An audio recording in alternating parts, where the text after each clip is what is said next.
Is everything just a hustle? A lot of things are a hustle. January 6th was just like a meet and greet. It was so chill. There's no way you could carry and give birth to a baby and not believe in God. Should women vote? Yes or no? Sure.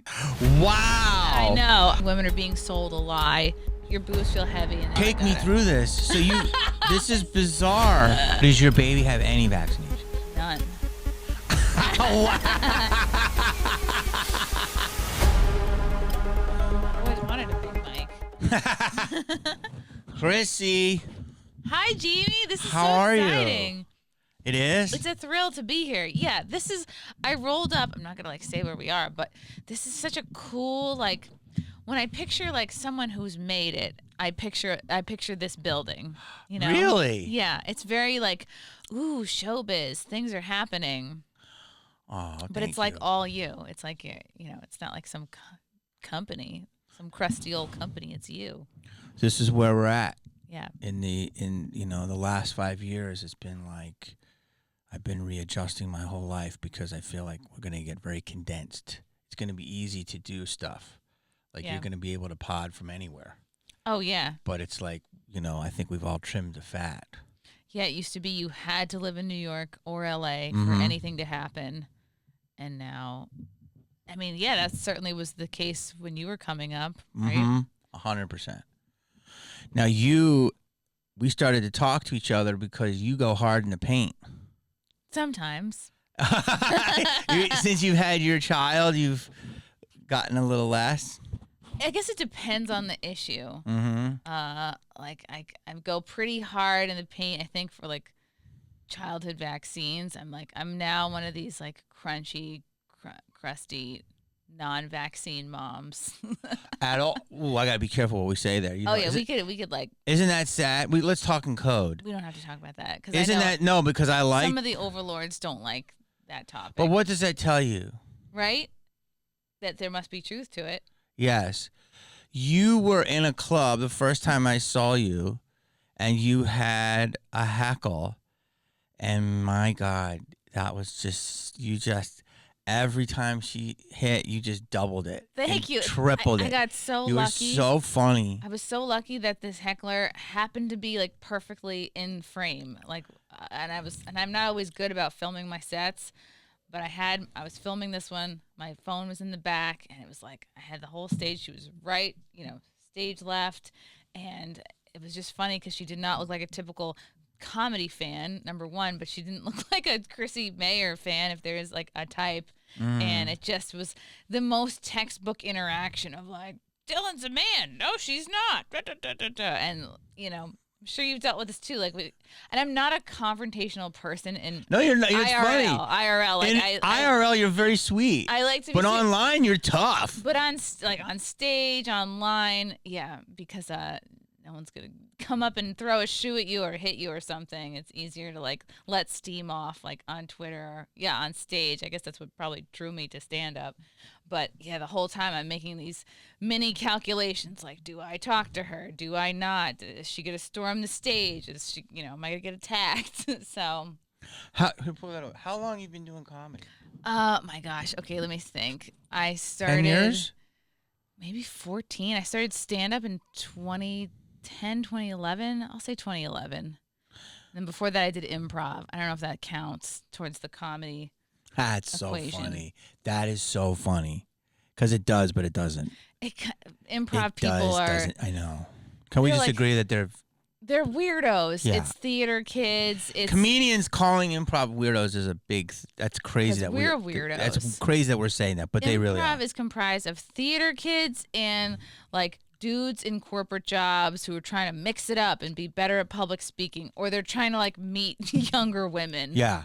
There's a lot of nerd rage in improv where they act Yes. oh, I'm really progressive and woke, but they're super nerd, pent up rage. They're pent up and angry, and they also are dying for the spotlight in a way stand-ups kind of aren't. Anybody in the entertainment industry you could say is ego driven. Of course, there's an ego component to anybody wanting to be the focus and entertain, but there's something about the type of improv person, it's like they have to be the best. They have to be the center of every scene.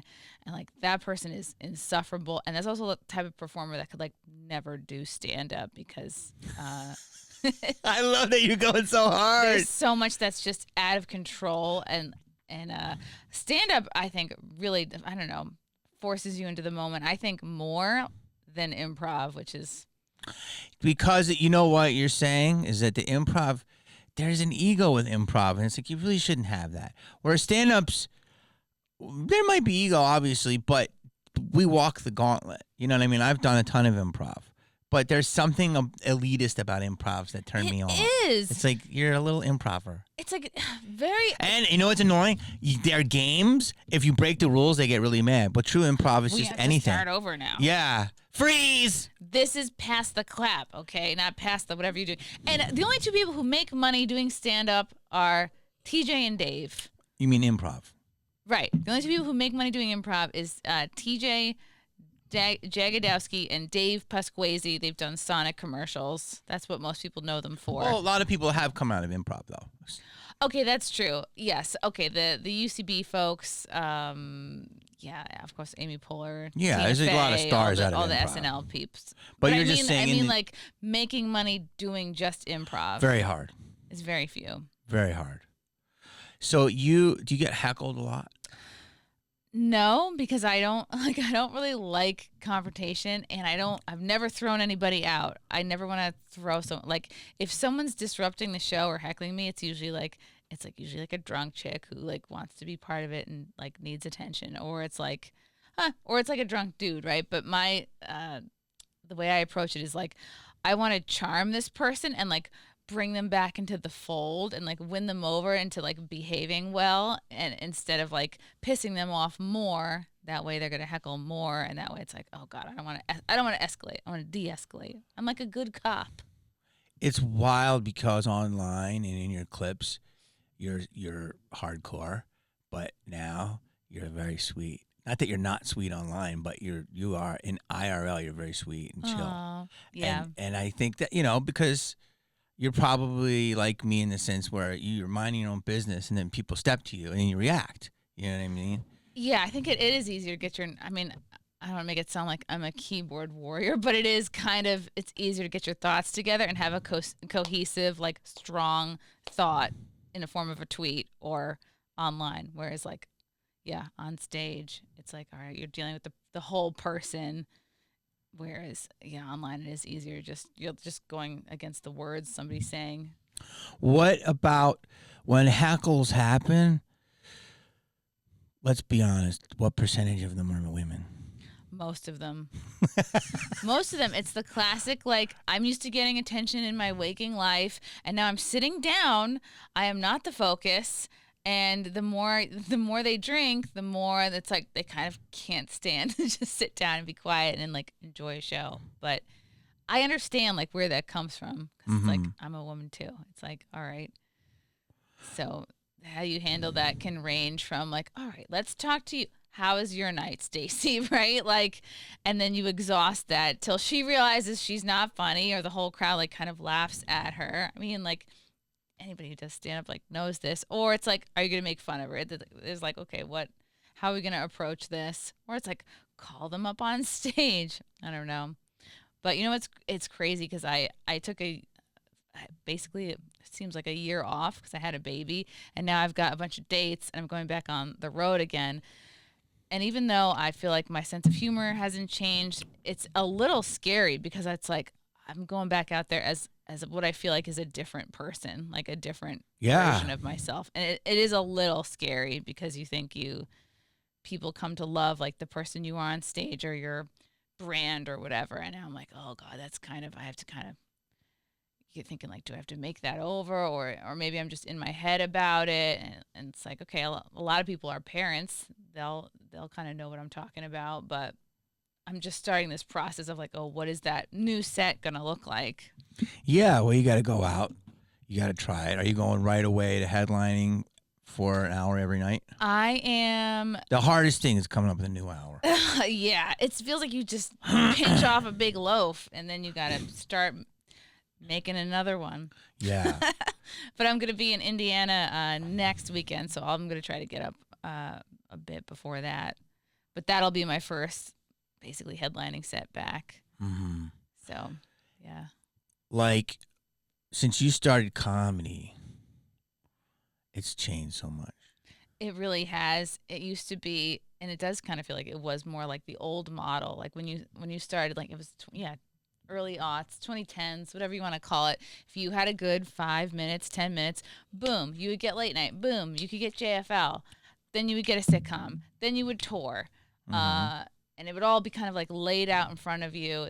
That was the model people got used to. You knew kind of like people knew what asses to kiss, who to be nice to. All right, you do produce shows along the way, but that completely changed with social media. It completely flipped like who the gatekeepers of comedy are, If any. Yeah. Do you, because I talk about this a lot, like, and I talk about this with very successful comedians, and now me. and well, you're a face. You're a face in the mix. You're one of our New York constituents. Ooh. You know what I mean? I think of you as that. You know what I'm saying? You're one of the New York constituents, and which is awesome because when I was coming up, like, he was a New York comic, he's an LA comic. That was kind of it. Maybe he was from Canada. But, like, there was, Boston, a little. Yeah, here and Well, there. everyone came, all the best came from Boston, and then they migrated. But it wasn't. Now, it's cool that we cross-pollinate, and then there's a Florida comic, and there's Austin, obviously, and then there's just little pockets everywhere. Well, do you think Austin is just the new LA?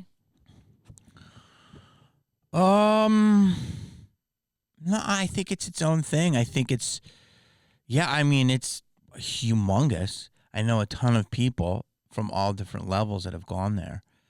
And I think I love it because it's 2.5 hours and it's a beautiful stopover. If you just don't want to take a 5-hour flight. True. And you can do, it's brutal. a set or a pod. And it's the whole state of Texas is burgeoning. You know what I mean? And Austin is this beautiful hub of creativity. So I think, it could be. Vegas is trying to be LA in the sense of they're putting film production there and TV production there. And as you know, I love LA, but you can see it's a little quiet around certain. It is getting a little quiet. I think Austin for comedy for 100%, it's its own hub. It's its own thing. Sort of like LA with barbecue. Yeah. And then New York is its own thing. New York's quieted down too, but it may be less so than LA. So what I was saying is that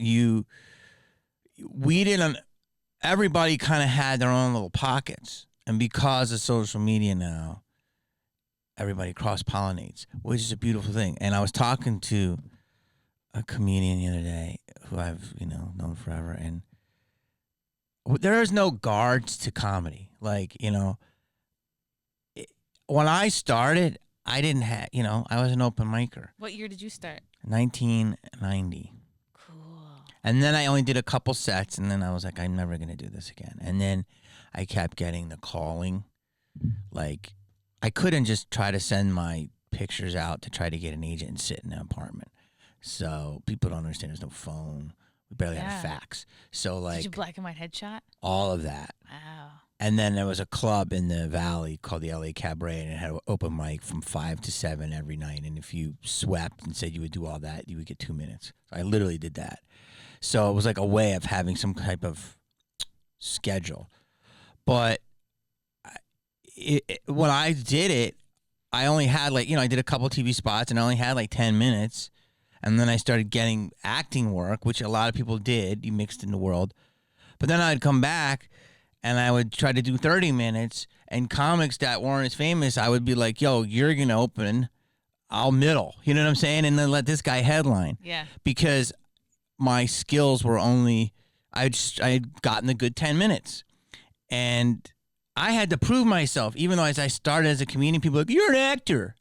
You know what I'm saying? And I had to go through the gauntlet. And I played everywhere to, and then eventually build up my hour and stuff. And there was an elitism, which I get because true comics that only do it. I mean, there's only really one. And if you really break it down, you tell me if I'm wrong, there's only one comic of all time that was really only a comic, and I think that was Bill Hicks. I don't think he ever did anything else or wanted to do anything else. He never had to do a herpes commercial read. He didn't want to. He had a whole rant about, commercials and advertising. Even George Carlin acted. You know what I'm saying? Which is wild, right? So the purist is very rare, right?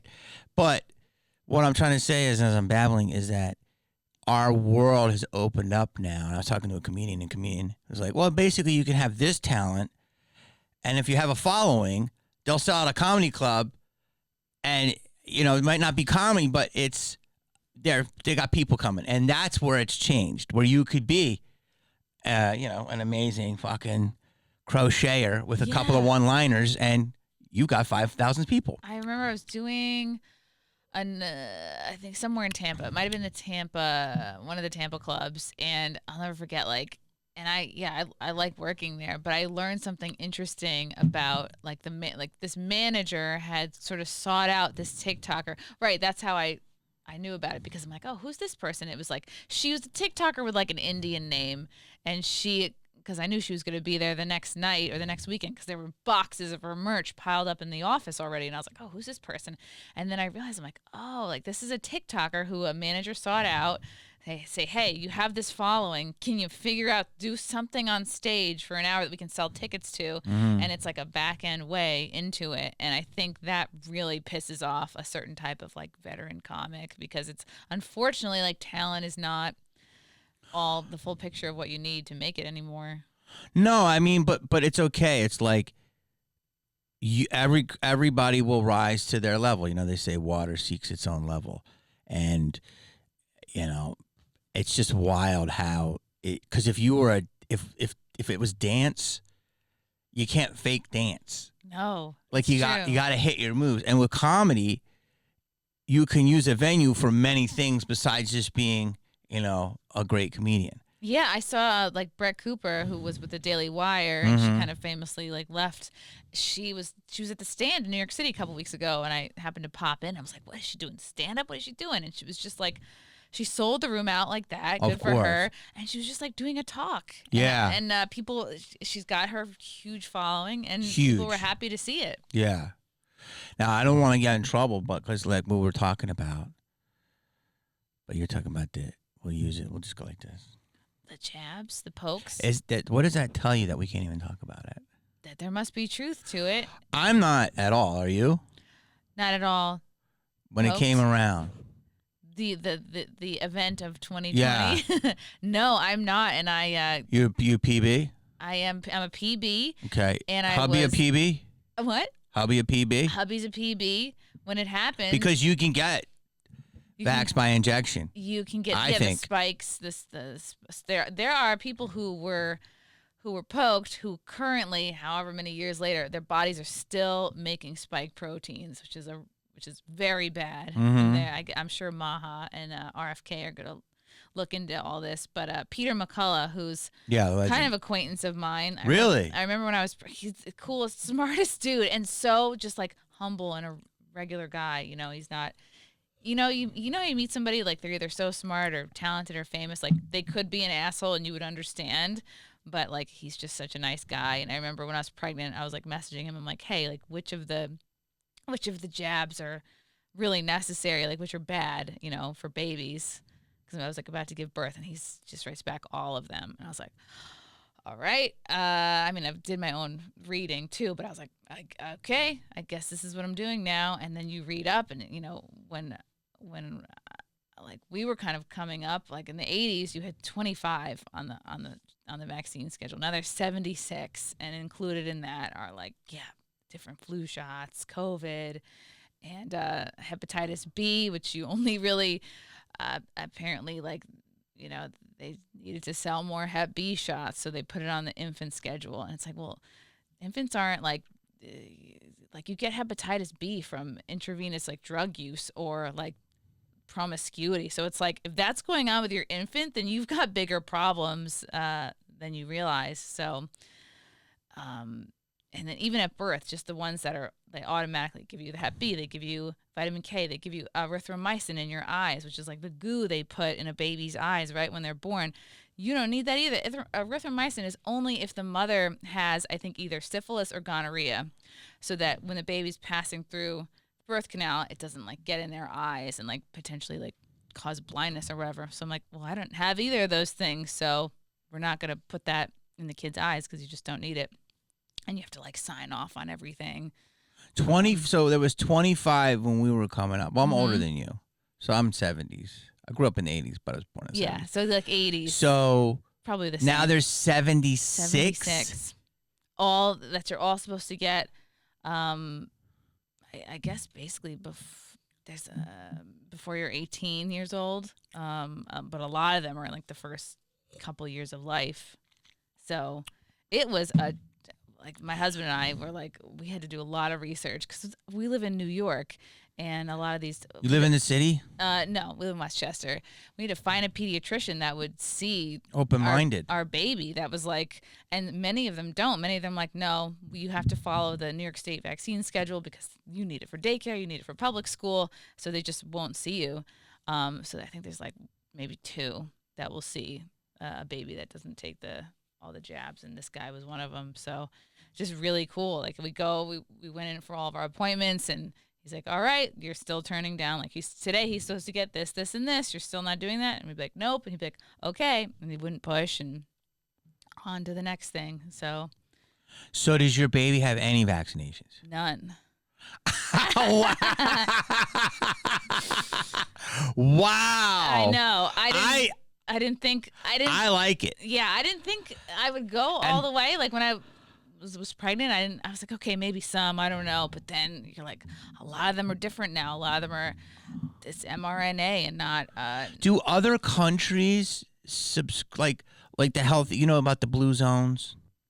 You know, like a blue state? No, the blue. No, it's very different.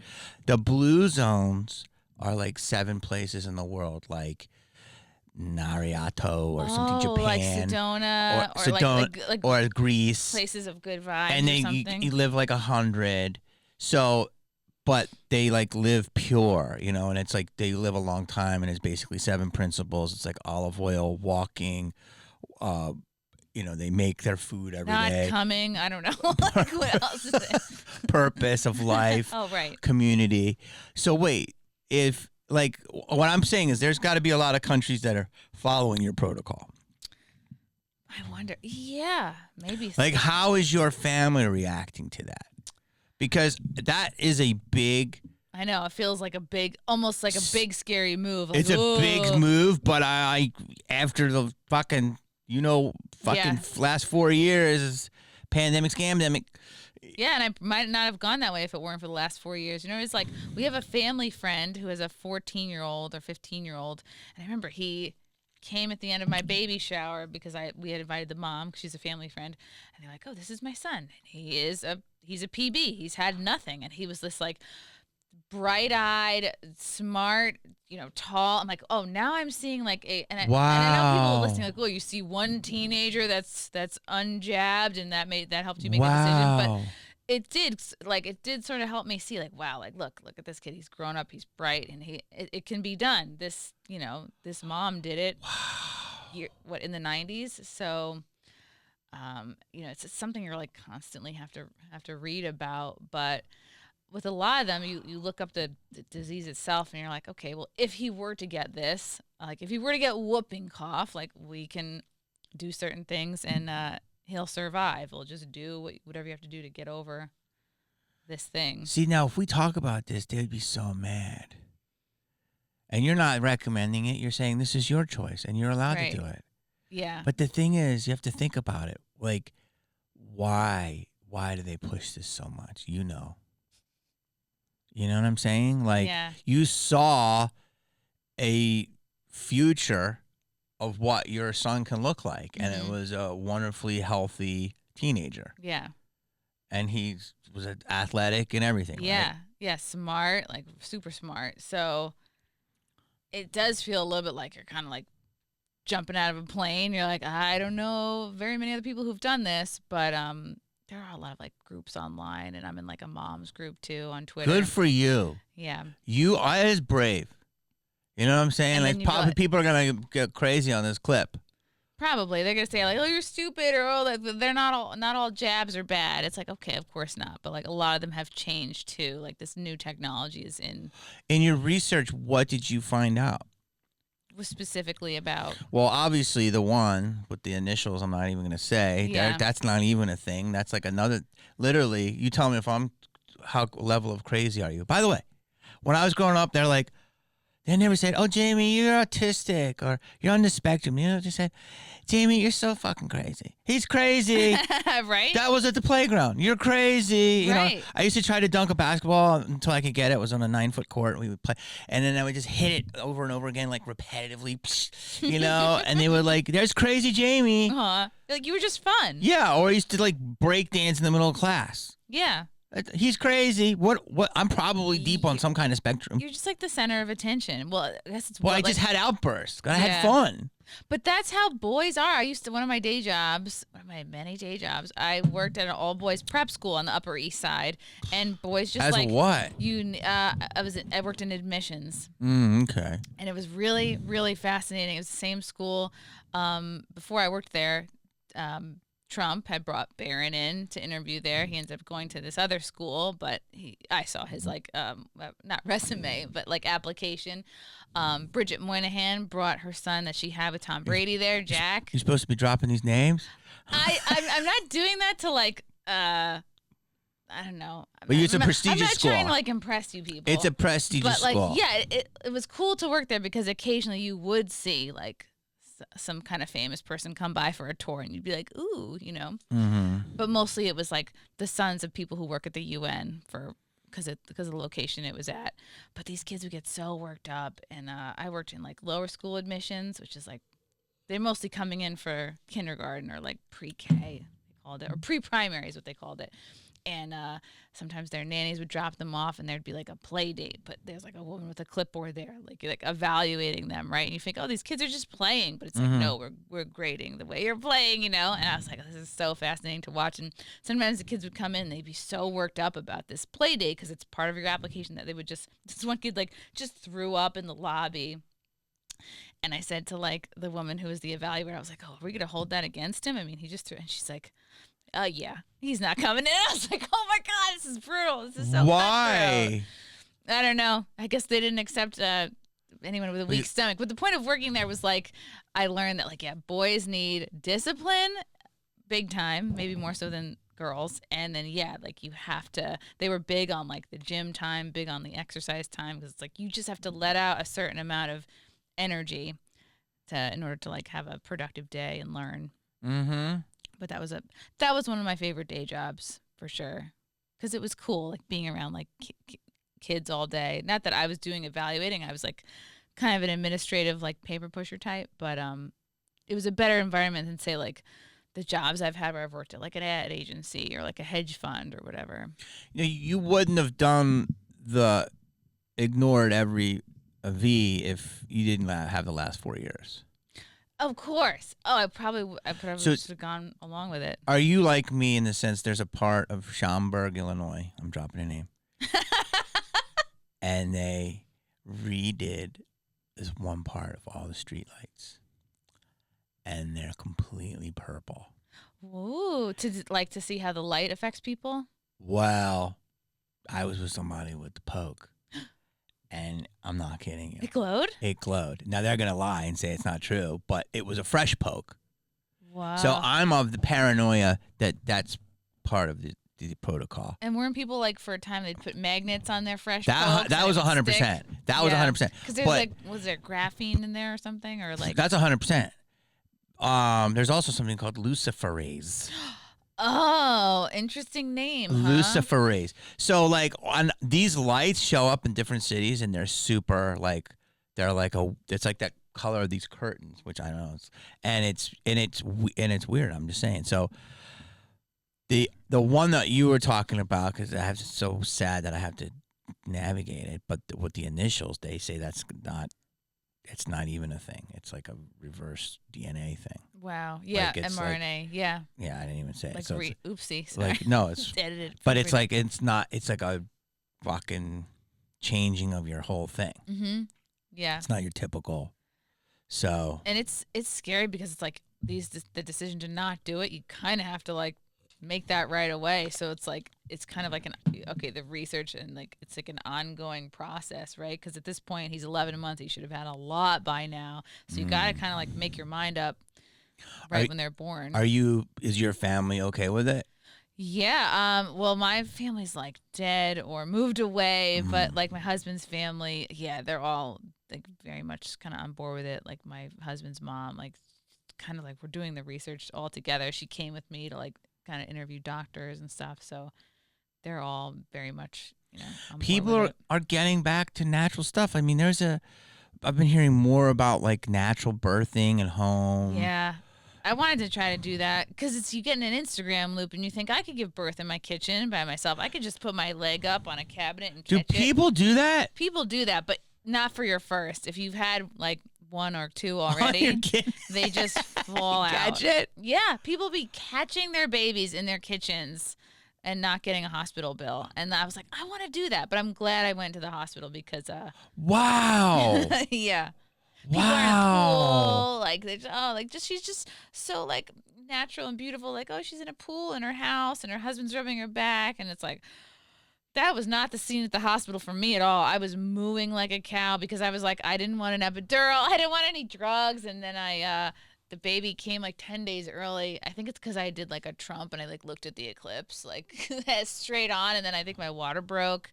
I'm not saying it's because of the eclipse, but it happened at around the same time in April. So like, yeah, water broke. I go and I didn't know it broke. I just thought I was leaking and it was like part of being pregnant. So I went to the hospital. I was like, I'm leaking. I'm sure it's nothing. They're like, no, your water's broken and now you can't leave. And now we're going to induce you. And I was like, oh man, I wanted to do a big like Hollywood entrance. I wanted my luggage. I don't have the right outfit. For posting? For just, you wanted to post? Not to post, but like I wasn't ready to go to the hospital to give birth. You know what I mean? Like in my mind, I was like, it's 10 days early. The baby was. The baby was ready. That's so funny. You're like, it's not my schedule. Yeah, I'm like, I wanted I had another online class to do. Like I had books to finish reading, and I was like, 10 days early. But that was nerve-wracking because I thought I could do the whole thing naturally, and then once your water's broken, okay, so they're like, we have to induce. So they give you Cytotec and something called Pitocin, which they say is going to organize your contractions, which just means it makes them stronger and closer together. So that was pretty brutal, but I still didn't want an epidural. So I did like 4 hours of contracting on just the Pitocin, which any like woman who's given birth knows like that Pitocin stuff is pretty brutal. And then so after 4 hours of that, I was like, get the epidural guy in here. I'm like, is he still here? So you did it. So I did get the epidural begrudgingly, but I was like, I'm at pain at an 11. I was like, all right, can't go. So your first one is super painful, and then you're saying these people doing it in the kitchen, they've had practice. Yeah, it seems like they're able to do it easier. Because your first kid, I think, is like the Kool-Aid man. He like bursts through. And now there's room for the others to like slide through like Cool Runnings, and it's less of a thing, I think. That's funny. Not to give a visual. I mean, my husband, he was there. He was very helpful, held a leg, but he saw too much. That's what they say. I think it traumatized him a little bit. Yeah, they say that. Not that he was looking into the eye of the storm or anything like that, but he was there. He was helping. He was handing the doctors tools. Yeah, maybe do that. Yeah, just be like, here's the thing, like scalpel. They're like, give us the thing. And he's like, I feel like I worked in this hospital. And he was like, after the fact, he said, I wish that there were more men around. Like there were too many female. I'm like, I kind of agree. Because the only men that came in were the anesthesiologists and then one guy from the NICU. Because for a minute it took him like a while he didn't do the cry right away, and he didn't turn pink right away because he had a little bit of water on his lungs, which they say is common for boys. And then the doctor ended up making a joke like it was something about how like white men are made fun of in society a lot, but he's like, this thing, the water on the lungs thing, I guess happens more to like white baby boys, like they're more, I don't know why he described it, they're more like have a predisposition to this thing. Anyway, but he made a doctor joke, but it was kind of funny. But yeah, birth is nuts. It's super humbling. Nothing can like really quite prepare you for it. And I remember I was like reading books. I'm like doing all these online classes thinking I could like mentally prepare myself. But it's like, no, you just go and like, it's like you're just being spiritually like sped through a portal. Like you really feel like you're changing form. Like it's just such a insane experience. You know, it feels like you're on drugs. Like the whole giving. I mean, you're very much on drugs. I was on drugs. I couldn't feel that's what pissed me off. I'm like, I can't feel my lower half yet. I'm supposed to push like the hardest I've ever pushed in my life. That annoyed me. But I'm just trying to think of like, cause the last 4 years have been like, so like people are like, friend circles change and because of people's beliefs. Do you find that you've lost some friends because of Oh, yeah. Really? But they weren't your friends. I started losing friends in 2018. Really? And then, like, with each sort of, like, each additional thing. What happened in 2018? Oh, my gosh. I remember I was... Me too. It was me too, right? Oh. And also, I made fun of this... It's when I started going on Compound Media... which was like it was called the Free Speech Network, but people saw it as like a right-wing network because like Anthony Cumia, the owner, the founder, is like pretty right-wing, and I was like still kind of finding myself, like I was maybe more like libertarian, but this comic came on who was like liberal. She had a Netflix special. She had like better credits. What do you consider yourself now? I would consider it's tricky because on some things I would be conservative because it's like I'm married. My baby was baptized. I'm converting to Catholicism after Easter. Are you not? What were you naturally? Methodist. Wow, from where? Which is like watered down. You know, it's. But you became religious or spiritual. I think what? Yeah, I think getting pregnant and carrying and giving birth is like. I think that's part of why they push abortion so much. I mean, for many reasons, but. That brought me so much closer to God. Like, there's no way you could carry and give birth to a baby and not believe in God. Like, the whole process is just insane and magical, and it's like truly a spiritual process. So that way, and I think like I feel like that. Like you feel just like kind of elevated in a way. Not that you're better than anybody else, but you just like it's wisdom. It's like you are just. I don't know. It's like you're going through a portal or something. Wait a minute. This is going to sound triggering, and I want to go back to that person, but just some people, do you feel like, because what you just said that, I was so there with you. And I only met you virtually, you know, and you do seem different. There's a lightness about you and a calm about you. And do you feel, just going to piss some of these people off, that you're serving your purpose?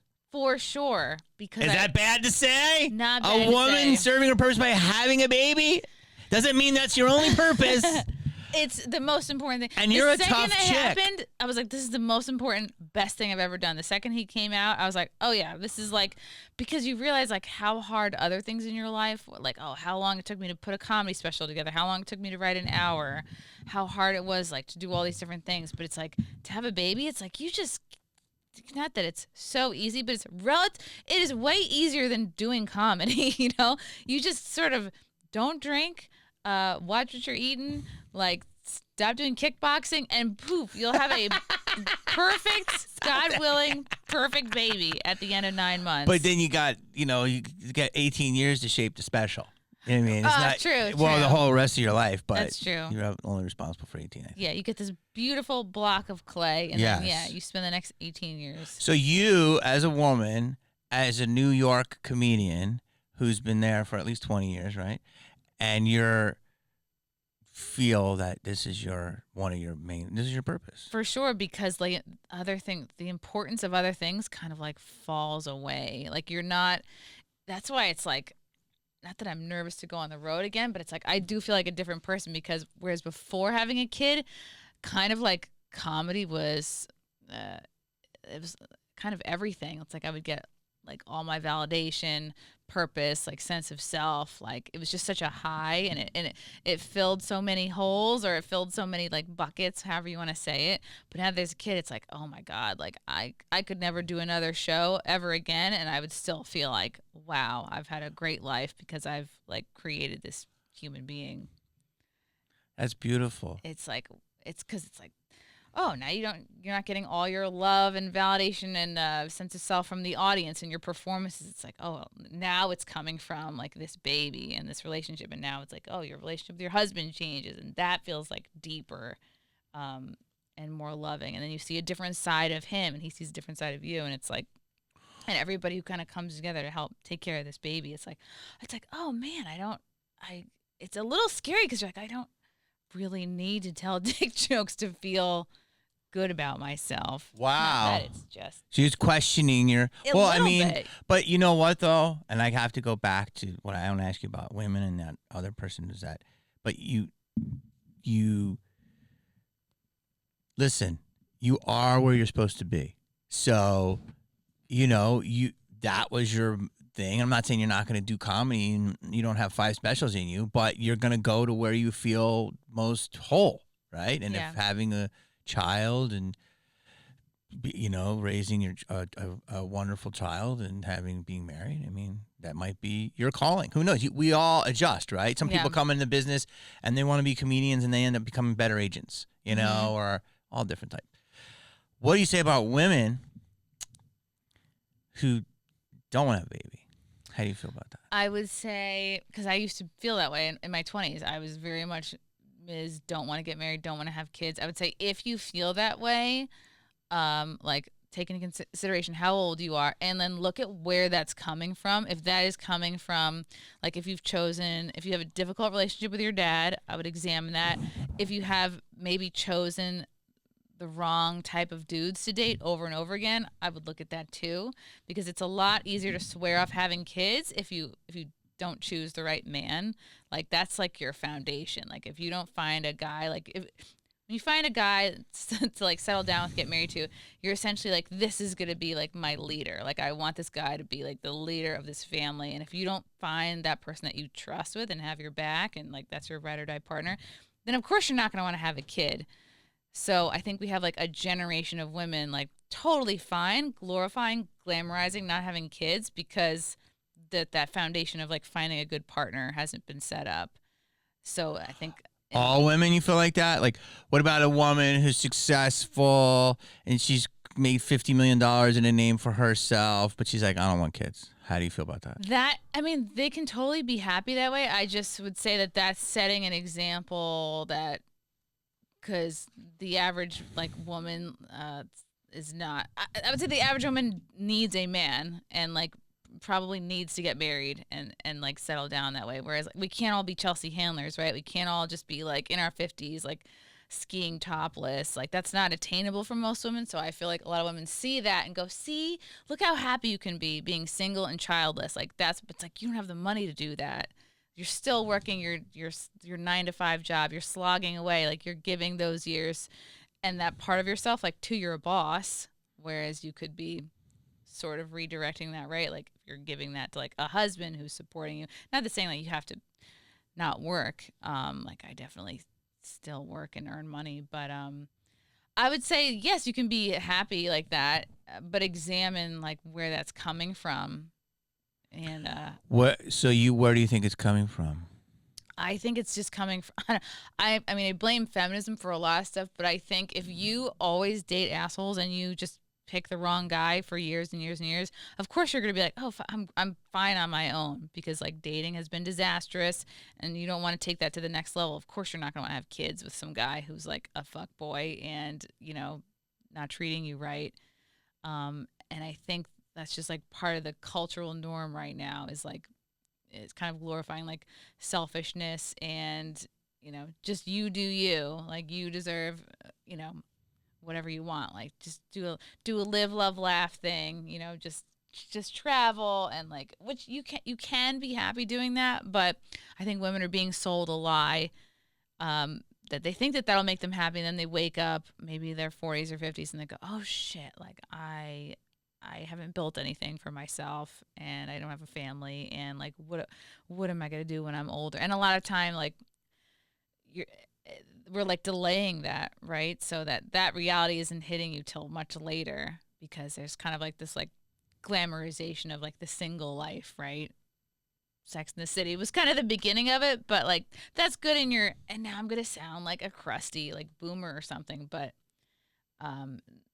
our culture has sort of made it seem like, yeah, live like you're in your 20s until your 50s, and you'll be perfectly happy. Just focus on you. I don't know. I think that doesn't work for most women. I think they end up with a sense of like longing, or like they become cunty and they don't know why. It's because it's like you probably are resentful that you didn't have a kid, or if you find like you turn into like a cat lady, or you're like simping for like minority and victim groups. It's like, yeah, you have these mothering instincts that you're pouring into these like other causes. Oh, you're saying that nature has to go somewhere. So you're saying he said simping. Simping, like, oh, I have to be the champion of this victim group. I have to be like the voice. But they could be just, giving a voice to the voiceless, but you're saying it's just have a baby and that would change. I think they would still feel that way. They might, but you're saying their unused motherdom is going somewhere. Yeah. You can't take this natural energy. What do you say about when people are saying that, oh, I'm not just a breeder, and all this? Like, because I've changed a lot too. Like, I think a good, strong mother, woman, home hearth, doesn't mean you can't go and live your life, but I'm starting to look at like, a woman in a pantsuit. I don't know how to say this, but it's like, I don't want them to be so cold. That doesn't mean they can't be strong, successful. I was raised by a very successful, strong mother, but she had a lot of kids. Yeah. And she worked because she had a lot of kids, and my dad, they both made a lot, tried to make money. So I don't know. I've changed as I'm older. It's like there has to be a unit. If there's no reason, in my opinion, to get married unless you have children. Yeah. That's my opinion. Yeah, that makes the most sense. Yeah, then why are you doing it? But just for tax reasons? Yeah. But the fact that there's this whole thing of like, I don't know, there's like you said, the man. Like, I love that you said you want a leader, because we're saying that's how, we know there's a lot of changes right now, but we're saying that's how the natural feeling of it is. Like, you breathe in air, you breathe out carbon dioxide. That's how we naturally flow. Right. So you're saying, and what's sad is that in some places that could be considered hate speech. You just saying you want a man who's a strong man, and you're a strong woman, but you have different roles, and I feel like that's attacked every day. Any woman who dates men, like if you're a single woman dating around and a man's paycheck is among your requirements, then you want a man to be a leader. Mm-hmm. You know what I mean? Mm-hmm. If you don't care about how much a guy makes, all right, then you're like maybe a different kind of chick, and you're not the stereotype. But I'm saying like default, like women go for that because they want security, right? Why? Because that's kind of the leader, and that's like the part of the argument when people talk about like, oh, like women shouldn't vote. If you're like, if the dude you're with and you agree on the big stuff, the important stuff together, and your guy's just gonna vote the same way you do, then maybe you don't need a vote.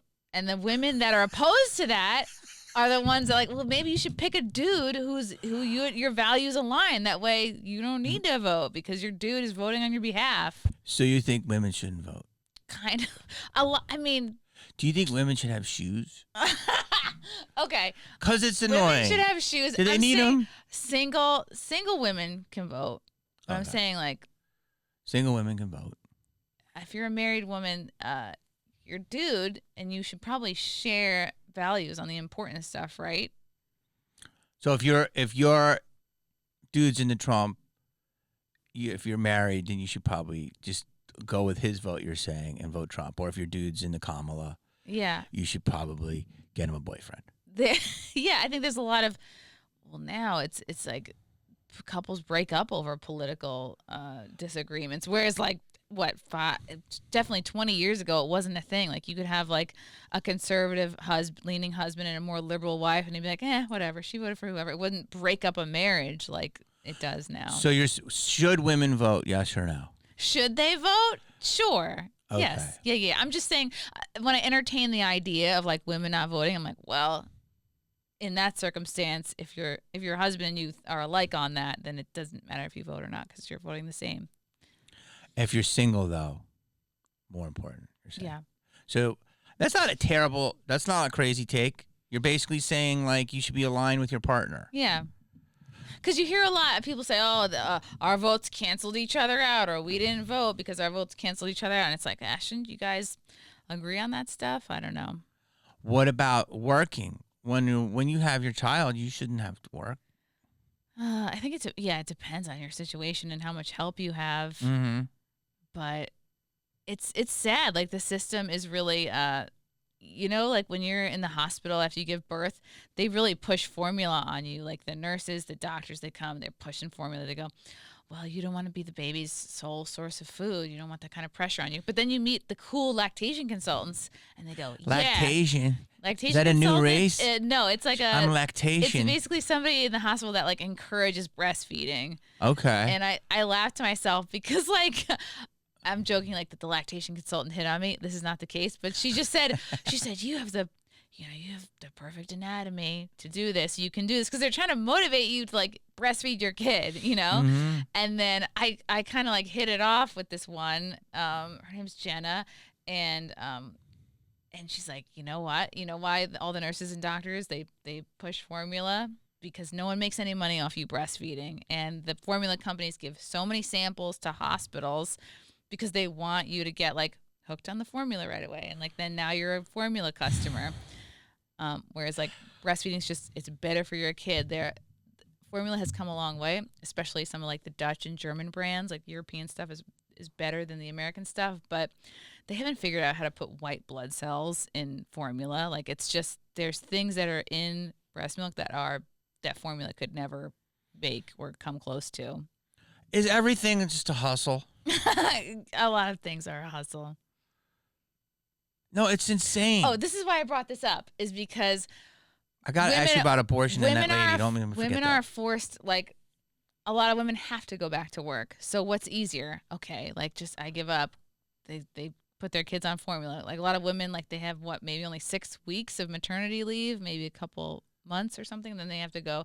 So most women are not going to be at work pumping every 3 hours, lugging. Like, that's what I did on this trip. Like, I have like a giant cooler, and I like have been pumping like every 3 hours. You put it in this cooler thing, and I pumped on the plane twice. It was a 6 hour.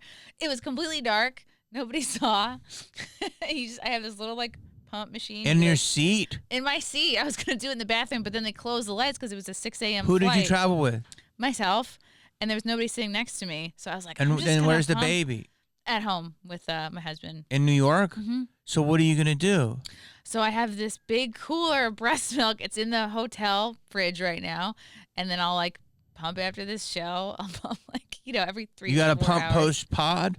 A post-pod Pump post-pod, 3 Ps, pipples. Because I don't want to lose my whatever. How do you know when it's prime time to pump? You feel it. You know the feeling when you have to pee? Yeah.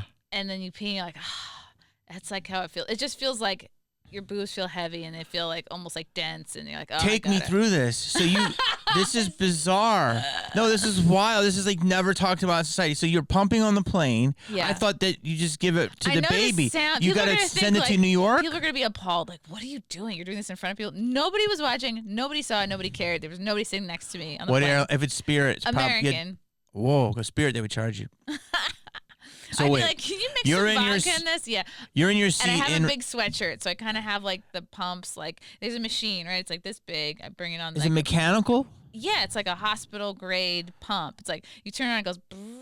But it's really subtle. Like, you can't hear it. It's like it's more. And you hook it up. It feels like a vibration, and it has like these little like the old timey phones. Yeah. It almost looks like that, but it's like a plastic like container, and then it's got like a thing on the top, and then you slide that in you have like a pumping bra, which is like part of it flaps down, and then there's a part with like a slit kind of, so you like shimmy it in there. You don't have to like take your boobs out, right? You just sort of shimmy it in. It's a milk store. And then you put them on, and I had my sweatshirt over it, and then you just like push the button, and then you do that for 20 minutes, and at the end of it goes to town on you. Yeah, I mean, it just feels like what a baby would do anyway. And then you can, when you first get the pump, right, you have to adjust it. You find your setting, right? Because you don't want to go too hard. Like, you don't want to go like insane vacuum setting. But you don't want to do, you got to find like somewhere in the middle. This is so not what I expected to be talking about. I didn't either, but you brought it up. You're the person who brought it up, but we know we go where we go. You know why I brought it up is because I want to know what the system is not set up for like women to breastfeed long term, because you have to go back to work and they go, oh, I give up. Formula's just easier, which is a shame because you're just kind of denying your baby of all the benefits that come from like a year plus of breastfeeding. This is what I want to ask you, because I've never had this conversation on my pod, and it's good. We're just totally different. First of all, I'm so confused. First of all, I have so much to say. You put it on, it takes the milk, which is the life force, right? Mm-hmm. I don't understand. You ship the milk to New York? No, I'm not shipping it. I'm keeping it with me. So tomorrow, tomorrow you're here for a while. No, just 2 days. Oh, I thought you were here for a week. But if I did come for a week, and that's the thing, in order. Is there a service? No, but they do have milk banks. Like locally, you could go and buy breast milk probably from a local. No, you want yours. No, you do want yours. In order for me to be here for a week, I would have. So think about it. I have to pump a lot in advance to even leave. How do you get that through the stuff? Oh, the TSA. It's funny. TSA. I did at Tim Pool back in November, and I was gone 24 hours, and I brought my pump and did the same thing there, like every 3 hours. And I have a cooler that's like, it's a canister, right? It looks like a big, just like water bottle, but it's got like a frozen part that goes in the freezer, and then you lift that out, and then there's like the canister which holds, I don't know, but they 20 let you ounces through? of milk. Yeah, for breast milk, they're supposed to like not fuck with it because it's considered like a medical thing. I could put Coke in there. You could, and you're supposed to say that's breast milk. Back the fuck off, and they do. That's a great smuggle. Yeah, I'm not encouraging that. Yeah. Wow, I never even knew this. Yeah. Or seen this or heard of this. So you're getting it all ready, and you're gonna bring it home. Yeah. Gotcha. And in order to get ready to come here, I had to, for the past 2 weeks, like every night, pump an extra. Every time I do it, I get 4 ounces, which is enough for like a meal for the baby. It's like a bottle. Like your body just figures out how much the baby needs. And like when the baby was little, some people think, oh, as the older the baby gets, the more milk you make. No, the milk ounces stay the same. It just becomes more concentrated and like nutrient dense, right? So it's like the fat content goes up. It's not like you pump like, gallons more because the baby's older. It's the same amount. It's just more like a wheatgrass shot. It's more like nutrient dense, whatever. When you do this, there's stations in airport. They're so hard to come by. I did see one. I do see them more. Like it's a little like pod of like you could like. Do you think it's? Pump. See, you're so respectful and like you're so chill about it, and opposed of like you feel like you're like, oh, I'm not, putting myself out there. But there's women that straight out just flip it out. Oh, I would never take my tit out on the plane. If I had to breastfeed on a plane, that's one thing. I would kind of like, But like I used to do this joke where like I would go into a Starbucks. I don't know what the laws are anymore, the rules, because I would see a woman breastfeeding her baby, and it was 6:45 in the morning, and it was so early I didn't know whether to tell her to stop or to make my coffee a latte. Like, but so I don't. Can you froth this up? Yeah, like I feel like now what you're saying is they're going to be like, "Girl, go." You just like I feel like breastfeeding is accepted everywhere, but a few years ago it was different. So I don't know. Do you have to do it in a pod, or can you do it at a? I think women should be doing it in public. They shouldn't feel like, like be discreet. Like there's a lot that aren't. Yeah, I'm not saying. I don't like those capes that go over you and then you can't breathe. But it's called a modesty blanket. I remember over the summer, like last summer, I was like doing it at the pool, but I was kind of like, I had a towel over one side and I was trying. And another mom came up and said, like, good for you. You're doing that in public. And I was like, yeah. That's what I'm saying. There's this whole cause where they're like, go, girl, express yourself. Or like feminists will just back you, even though they don't agree with certain stuff you're saying. Like, I want to vote, but good for you for expressing your agency and, you know, your rights. But then they'll also be like, I don't want to have a baby. So it's all mixed. It is all mixed. But like, it's natural. I just didn't, I grew up, it was like a private thing, I think. Yeah. Oh, it was like a shame thing. Mm-hmm. But it seems like. And also, like, women in the 80s, like when women were pregnant, they would just wear like house dresses and muumuus and stuff. And now it's all about like, oh, you gotta show off the bump. You gotta have like the sexy baby shower dress, which I didn't have. I couldn't find. I was just like, let me just find something that fits me. But yeah, now it's very much like the photo shoots of women on the beach and they're in gauzy materials and the wind is blowing and they have to like be sexy and beautiful and have the whole pregnancy shoot. I didn't really do that. But what was I saying? Yeah, breastfeeding. It's I've for some reason I've really prioritized it. Like I've just made it a huge priority. And my mom is dead, and I wish she was alive so I could like ask her questions about it. Like, how long did you do it for with me? But what I do remember that she said was like, she's like, Chrissy, when you were little, like, this is how I stopped breastfeeding. You would bite me, then look up at me, then laugh. And my son does the exact same thing. Like when he gets like bored and complacent, he'll just be like, and he knows what he's doing. And I'll be like, ow, because you can't be like, ow, what the fuck? You can't like let out your actual feeling. You have to be like, ow, owie, owie, oh my God. You know, you just have to be like, ooh, stop that. When you're in like insane pain. But he's so cute. I'm like, all right, I'll give you one more try. He's the best. Now, when you were doing, to change subjects, you were saying you were doing your pod and you were with a comedian. Oh, yeah. So when I was, this is the beginning of my kind of like, I don't know, red pilling or becoming more conservative or more right wing, like losing my friends in like stages.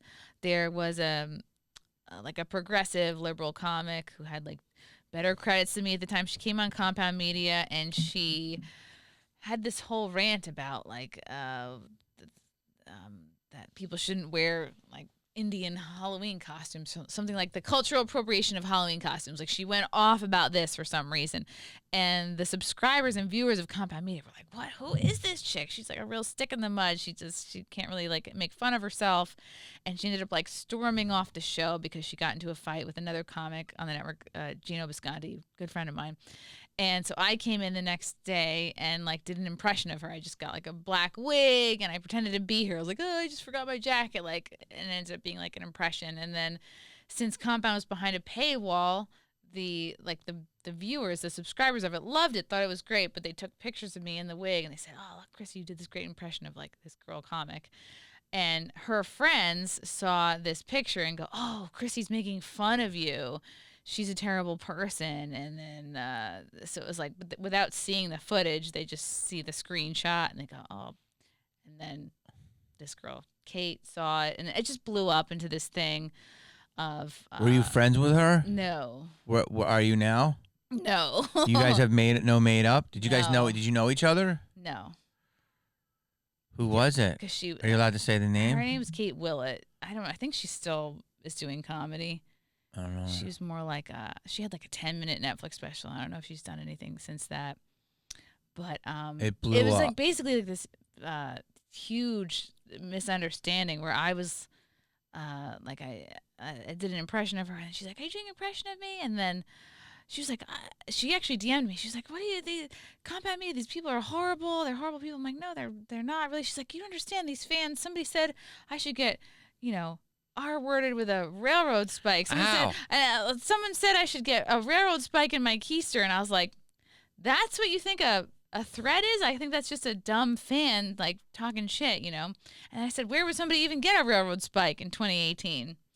And I was like talking with her about it, and she wanted me to be like, "Support all women, whatever you say." And I was just like, these are just idiot fans. They're just having fun with you. They just want you to lighten up. And then I go on like a couple days later as a railroad spike. I wrap myself. Oh my gosh! I wrap myself. You tripled down. I did because I was just like, this is ridiculous. I wrapped myself in tinfoil, and I was like a personified railroad spike. I was like, "My name is Spike. I got a rail at home and 3 little spikes I love very much. I don't want to be up any human's butt. Like I'm just." I was just talking. It was like a goofy character. And then the same thing happened. The viewers enjoyed the character. They thought it was silly. But then they took a screenshot, posted it, and then like Kate and her fans, they see the screenshot of the railroad spike, me as a railroad spike, and they go, "What a horrible person Chrissie Mayr is. She's saying that Kate needs to get R-worded with," and I was like, no. I'm just making fun of the idea. But they didn't bother to go and watch like the footage because it's behind a paywall. So it basically was this whole like Chrissie Mayr is supporting, R-word threats for Kate. no. And it was like this big misunderstanding. I was like, no, dude. Like, I'm just literally making fun of the idea of a railroad spike going in your butt. Like, it was so silly to me. But anyway, she went and like trashed my name. And she was like higher up than me, whatever, better credits, like doing all these festivals that I wasn't doing yet. Just dragged my name through the mud to hold all these, these gatekeepers of comedy or whatever, these people at these festivals, about that I was this horrible person, that I was like, encouraging rape threats or something, and Oh, blah, blah, no. blah, blah, blah. So I got a call from either a manager or somebody from one of these festivals, like, "Oh, Chrissie, this is not looking good for you. Your name is mud right now. It's really, really bad. Like, in the industry, it's really bad because of, what you did to Kate." And I was like, what the fuck are you talking about? Like, it just was an insane misunderstanding. So that was kind of one wave. And I got kicked out of like the New York City lady comedy group on Facebook for that. And then I was an out Trump voter. That was another wave of like unfriending. And then I went to January 6th. That was another wave of unfriending. January 6th was just like a meet and greet. It was so chill. Yeah. Meet and greet. Okay. Yeah. So wait, so are you mud in New York? I feel like everyone loves and you. then I just feel like I sort of, and then the pandemic hit, and I was like, well, I'm not out of principle going to perform anywhere that mandated the poke, because I think it's not right. So do you do clubs in New York? Not really. Like, I feel like I kind of took myself out during the pandemic, and like I have performed in New York since then, but since then I've also like, you do everyone's pods. I do pods. I do the road more, honestly, and it kind of doesn't make sense for me financially to be like doing spots in the city unless I want to run something. I can make more money like doing pods and doing the road than I can doing like $20 spots here and there in the city, and I just feel like it's better for my quality of life. Did you make up with this woman? No. She probably hates me. She sent a cease and desist letter to Compound Media. It was not pretty, but Whoa. we all learned a valuable lesson. Well, you tripled down. I did, because I just think like she took herself too seriously. I don't think anybody is above parody, and it just sucked how badly the situation was misunderstood. And I feel like because you did dress up as a spike. Yeah. You definitely committed. Yeah. So you could argue. But he was an anti-rape railroad spike. Okay. Yeah. This just took a left. It's a long-winded, maybe stupid story, but it's like so long ago too. But that's when you became red-pilled. That was, setting the stage for me to be like, oh, okay, just because you are a woman doing comedy or you're in New York doing comedy doesn't mean that you have this community of support. Like, if you are a little bit right-wing or you make fun of the wrong person, people will turn their backs on you, and there's no community. It feels like it's calmed down, though. Yeah, it does. Or maybe I think once you start having more individual success and build up your own fans, I guess, you're less reliant on like the community. It's like I could produce my own show. I don't need to be friends with certain people to get in at this show at Union Hall or that show at the Knitting Factory. It's like, no, I could. No, you can go out on the road, Yeah. sell 100 tickets a night, build it up to 200. And once your following gets bigger, everybody will take you. Everyone's a hoe. Yeah, you just work hard, just build up your network, build up your audience, and through however that makes sense for you, and then you can fill whatever room you want. Yeah, and it's just a different world now. But I tell people that all the time. There's the gate. I love the fact. Well, it was hard that I came up with Gatekeepers, but it was cool because I got, picked a lot.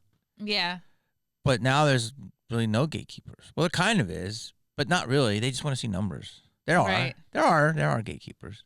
But I feel like if you have numbers, it's changed. It's more like, okay, there are still publicists and managers, but it's not the end all be all. They can like assist you and supplement what you're already doing, but they're not going to be your only source of gigs. That's what's annoying. It's like people build themselves up and then they go and get a manager. And it's like, why did you do that? You didn't need that. You already did everything yourself.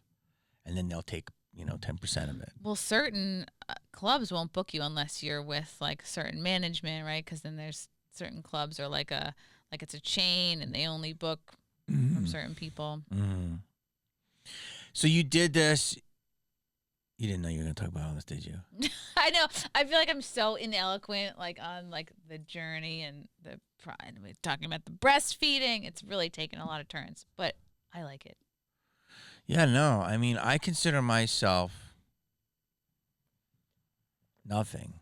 Like, stop. Look, you have all these fun props. Oh, no, I did that. But I mean, in terms of my political beliefs, I'm just common sense.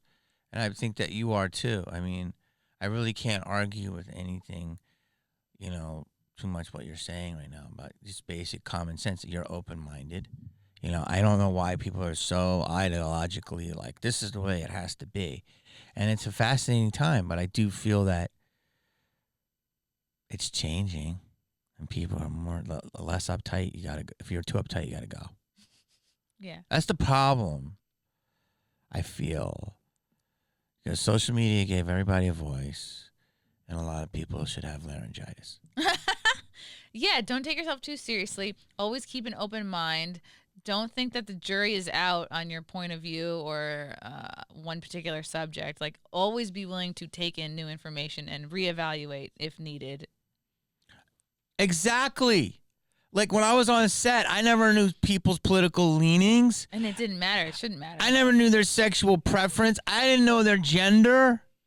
I just knew they were good. I mean, you knew their gender by looking at them. Well, yeah, I assumed, but that's illegal now. No, I know, and that's a whole other thing. By the way, if you have anatomically a penis and you feel like you're a woman, that's fine. Is it, though? Why not? To what end? To what extent? Well, okay, I'll tell you what it is.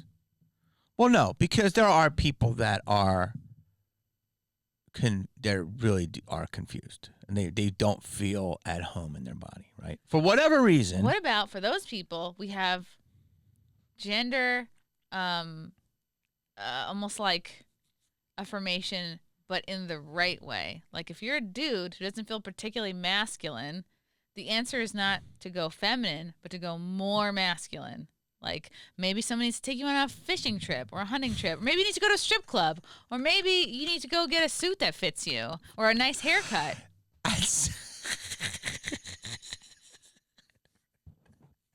Maybe the answer is not chop your dick off. Oh, God. Jesus Christ. Ooh, R.I.P. the comments. Oh, no. That was aggressive. But that's so, what is traditional man? What you said is how I feel that would be traditional man. That's a totally interesting take. Like, throw a baseball. Yeah, find how you can be affirmed that will make you feel more masculine. So you think that's an issue then? That one of the reasons is there's not enough strong traditional male influence in this person's life that makes them want to go the other direction? I think so. I think a lot of it is like Munchausen syndrome. Which is Munchausen. Oh, Munchausen is believing you have something and you don't. Munchausen by proxy, like, it's unfortunately a lot of like controlling type A moms fucking up their kids, or divorced moms trying to get back at their exes via like screwing over. Like, it comes from a place of like wanting to control your kid, also like to get back at your ex. It doesn't make sense for why there's so many trans kids in Hollywood. Well, that's probably like another thing too. I feel like there's like you get points probably if you have a trans kid. Well, that's a deeper combo. I could go down the rabbit hole, but I want to just finish your thought. But yeah, I think it's a lot of moms that are controlling their kids, or they're working. They want to feel special. They want to feel like, oh, I'm a more interesting person because I have a trans kid. But you've completely created and like maybe unconsciously pushed your kid into this life. So you're saying that the basis of trans is annoying women. Yeah, That's what you said. annoying Chrissie said annoying that. women, and unfortunately, like abuse, like sexual assault. That's another big cause, and autism. Autism? A lot of girls who are autistic are unfortunately like prey to like the sort of like um the social what am I trying to say? The Pressures? social contagion aspect of the trans movement, it preys upon like autistic girls. So what might just be, and who talks about this in their book? Oh my goodness. People in the comments might know what I'm talking about. But like it's just they've done studies, and that like girls that are autistic are basically like more vulnerable to transitioning. Because they're not sure like of they're things? yeah, not sure of themselves, like antisocial, like not comfortable in their own skin. That doesn't mean you need to like turn yourself into a dude. That means you need to like some therapy, you need to work on that. And unfortunately, like kids who've been abused, right? Like let's say like you're a girl who gets abused by whoever, and you go, ugh, I don't like the skin I'm in. This horrible thing happened to me. I need to be the opposite of whatever this is, because this is what brought on abuse. So people either gain a bunch of weight, they create like a physical barrier to someone, abusing them again, or they go, all right, let me take away the parts of me that are female that attracted this abuse. So they go, okay, haircut, get the boobs away, like bind them, get them off, whatever. And it's why you see like, like Elliot Page doesn't really look masculine. Like it's a lot of the girls that transition, they don't end up looking masculine. They just sort of look asexual. They're just kind of like neutral. What do you say to though? Okay, so let me ask you a question, because you said, is it? Is it though? Here's my question. I grew up outside of Philly. I come to LA at a young age. I've been around trans my whole life. It's the creative. I mean, you're in New York. We see them. I've seen them since your whole life. Whether it was more like transvestite. Yeah, they were. I don't know if it was a full thing back in the day. I don't know if they had the technology to. They were more transsexuals. Yeah, and it was a lot. There was Bill. He likes to wear ladies' dresses. Yeah, Stuff like that. All that. But it was a thing, and it was totally chill. And it was like when I came out here, there was a few comics that were legendary, known for being Eddie's that. are. Oh, Eddie. Before that, but some open micers, and it was totally fine, normal, no biggie. But what I'm saying is, if you are a person that feel, and you're of voting age, and you do feel that, I mean, if you want to slowly try things and it's your body, you should be able to do that. Oh, yeah. And if you're not, you don't think there are people that literally are healthy but feel they want to change? Totally. Buck Angel, Blair White are two really good examples of people who have transitioned, and they kind of just, they want to keep to themselves. They want to, of course, like pass, and that's how they feel more comfortable. But they fully admit that they are biologically the gender they were born as, but they would prefer. But they completely changed. Yeah. Well, I think Blair might still have Plumbing. Yeah. And like, and with Buck, there was a lot of complications because he's a little bit older, and he like transitioned at a time like he had no idea that the drugs were going to basically like decompose his ovary. I'm not like I'm totally like butchering like whatever. No, but there were a lot of crazy complications because he transitioned at a time where they didn't know basically what would happen. I can only imagine. But you're saying though that it is okay. But you're saying there's I want to get your point of view. Is it okay? I mean, of course, it's like naturally occurring. Like people do it. But you're saying, is it ideal? No. Would I encourage kids to do it? No. Would I encourage a teenager who's confused to do it? No. Would I encourage an adult who's confused to do it? No. Why do you think it's so big now? Because and it is big, correct? It's like trendy, and it's been social media, YouTube. For a kid who's not comfortable in their own skin, they follow like this YouTuber. Oh wow, look how glamorous and cool, they're making it seem like this person's comfortable in their own skin and I feel uncomfortable, so maybe this is what will bring me. And then in the schools, it's reinforced because teachers feel like, there's a certain kind of like liberal teacher that feels like if they have a trans kid in their class that they've discovered this diamond in the rough and it's their job to shape this kid and you know, rather than their own parents who love them and see them every day, it's almost like some of these teachers get controlling with these kids and go, oh no, it's my job. I have to foster this trans kid. I have to keep it secret from their parents, and they have to, you know, they can have their secret clothes they keep at school and we won't have to tell the parents. And it's like, that's insane. But if you're an adult, nobody can tell you what to do or what not to do. And I think if you get to be like whatever age, and you can't let a kid change before they're 18. If that's the case, then I want 10-year-old Uber drivers. I want 11-year-olds to buy smokes. I want 12-year-olds to work at dispensaries. get a tattoo. Yeah, I want 9-year-olds to Wiggles Army. I mean, like, no. So it's the reason. It's wild. It's what's wild is just the humorlessness of this whole thing. Yeah, and it's so popular. And it's a deeper conversation about. First of all, I believe the autism thing just hit me because I could see that, and because you're looking to belong, you're not sure. You're working on like dealing with social cues and how to be friends and how to fit in. And there's the new generation. Not to be like, get off my lawn, but I don't want to say this. I say this in the nicest way. They're so awkward, you know. And I want to tell them it's like it's not their fault.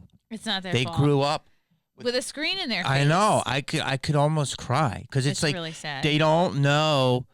Just going out on the street and playing kickball and riding a bike and playing stickball and, you know, and playing getaway and like going to the playground, just hanging. That's where I learned about rap music. I used to go to the park, and the one black dude, Lump, who was like 14 when we were 13, and he looked like he was 23. And I'm like, why is your name Lump? He's like, because my pockets is always lumpy, son.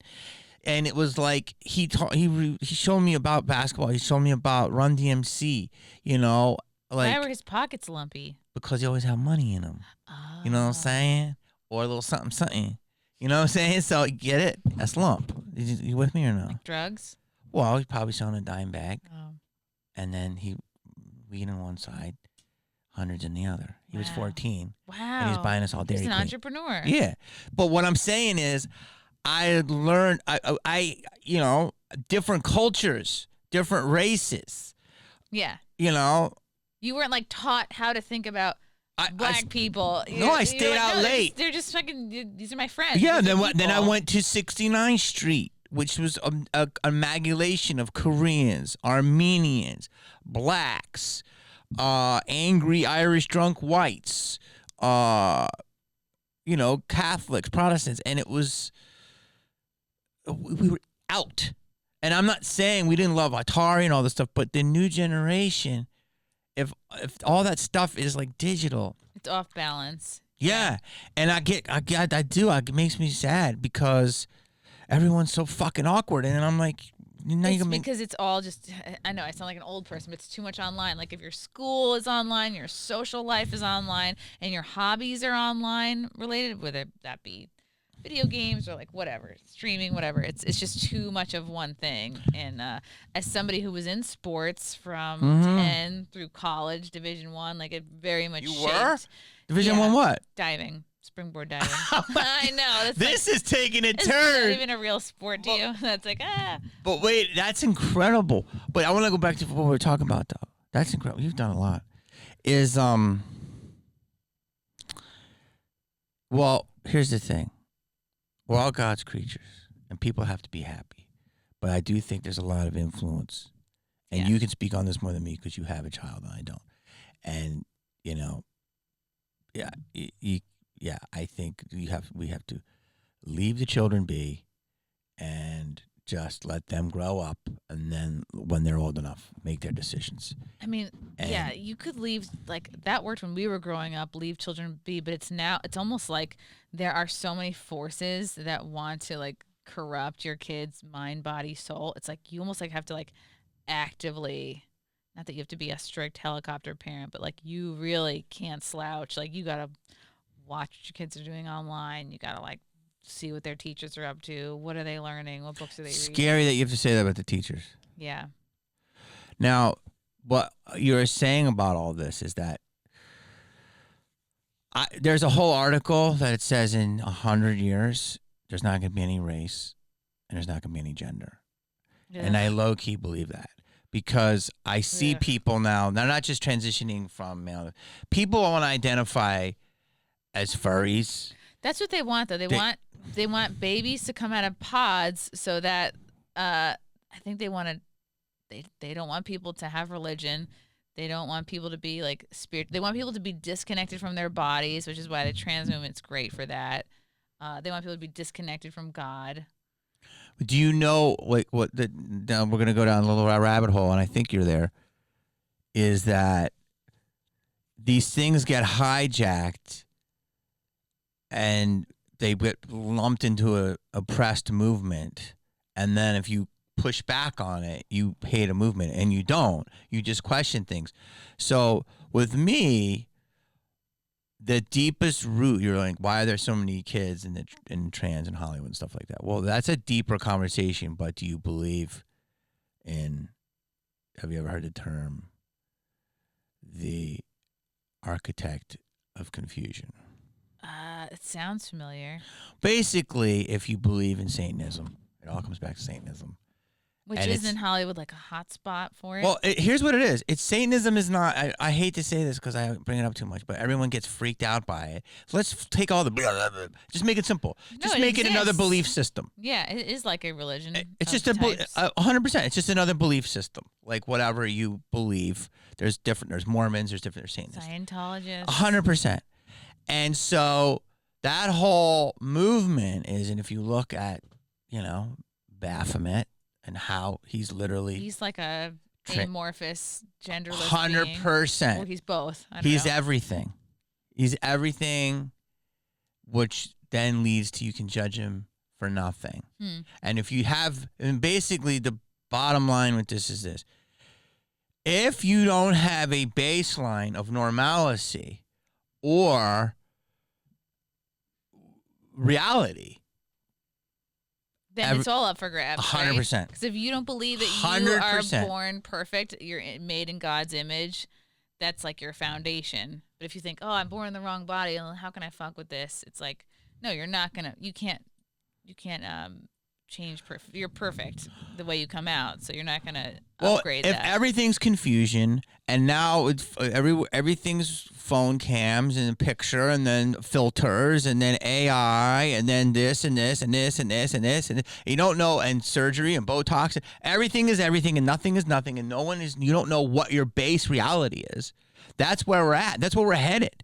So all this stuff is, to me, tied to that basic belief system. Transhumanism, right? Yeah. Yeah. And you could say that, and then you lose a lot of people because they don't look at it. But logically, it tracks. Where is it going? But here's where it really caught me, which was, please don't do that, is that where it happened was when I saw Target, and it said, Satan respects pronouns. Oof. Now, that was on a clothes for children 3 and up. So would you buy that for your son? That's horrible. That's insane. That's insanity. What even kid would want that? That's insanity. Kids aren't even like... It was a picture. If you're a teenager, maybe of like Baphomet. You like look and see... On a bib. Yeah, it's ridiculous. That's so satanic.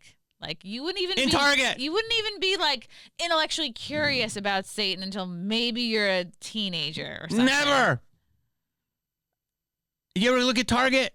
Oh yeah, they have tons of shit. Like they had like the tuck bathing suit. They had a lot of stuff. But they did have a whole line of like Satan-oriented kids. Do you ever see it at night? No. Go buy a Target at night and see how it's lit up. Oh, it's red?